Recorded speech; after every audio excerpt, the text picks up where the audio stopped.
OnePlus அவங்களோட N சீரியஸில் இப்போ புதுசாக N6x அப்படிங்கிற புது ஸ்மார்ட் ஃபோன் இப்போ இந்தியன் மார்க்கெட்டில் லான்ச் பண்ணியிருக்கிறாங்க.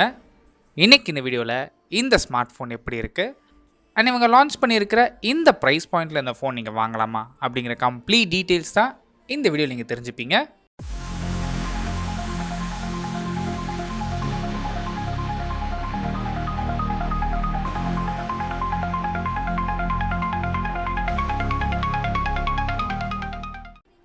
ஃபர்ஸ்ட் நம்ம பார்க்குறது டிசைன் பொறுத்த வரைக்கும் N சீரீஸில் என்ன மாதிரி டிசைன் கொடுத்தாங்களோ அதே டிசைன் தான் இங்கேயே எடுத்துகிட்டு வந்திருக்கிறாங்க.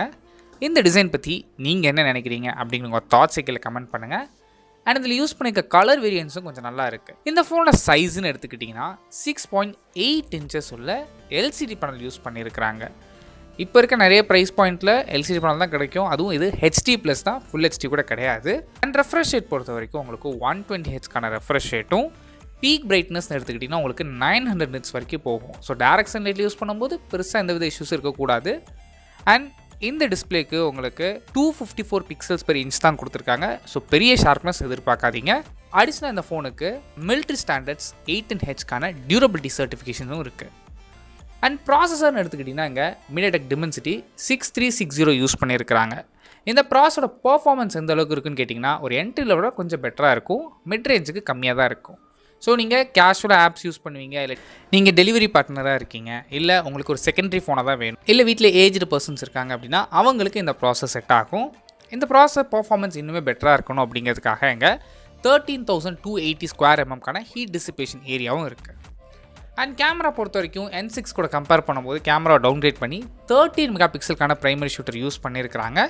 ஸோ பெரிய லெவலில் கேமரா எதிர்பார்க்காதீங்க, ரொம்ப பேசிக்காக இருக்கும். ஈவன் சோஷியல் மீடியாவில் போடுற அளவுக்கு கூட இருக்குமா அப்படிங்கிறது தெரியாது.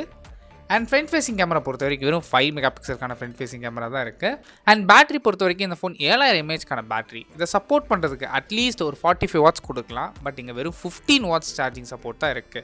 ஸோ சார்ஜிங் பேட்டரி என்ன தான் பெருசாக கொடுத்தாலுமே டைமிங் இது அதிகமாக இருக்கும். ஸோ அதையும் நோட் பண்ணிக்கோங்க. அண்ட் சாஃப்ட்வேர் பொறுத்த வரைக்கும் இந்த ஃபோன் Android 16 ரன் ஆகுது. இதுக்கு மேலே OnePlusோட ஓன் UI-யான OxygenOS இங்கே அப்ளை பண்ணியிருக்கிறாங்க. அண்ட் ப்ரைஸிங் பொறுத்த வரைக்கும் இந்த phone 4GB RAM 64GB variant உங்களுக்கு 18,999க்கும் 4GB RAM 128GB வேரியன்ட் உங்களுக்கு 20,999க்கும் லான்ச் பண்ணியிருக்காங்க.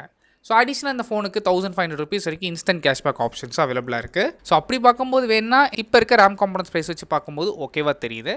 இல்லை உங்களுக்கு ஸ்ட்ரிக்டாக 15,000 தான் வேணும் அப்படின்னா மோட்டோவில் G37 பவர் இருக்குது, ரியல்மியில் P4R இருக்குது, சாம்சங்கோட F70E இருக்குது, P4 லைட் இருக்குது. ஸோ இந்த ஃபோன்ஸ் எல்லாமே கிட்டத்தட்ட சிமிலரான ஸ்பெசிஃபிகேஷன்ஸ் தான் இருக்கும். நீங்கள் தாராளமாக அந்த ஃபோன்ஸ் கூட கன்சிடர் பண்ணி பார்க்கலாம். நீங்கள் என்ன நினைக்கிறீங்க அப்படிங்கிற உங்கள் தாட்ஸை கீழே கமெண்ட் பண்ணுங்கள். தேங்க்ஸ் ஃபார் வாட்சிங்.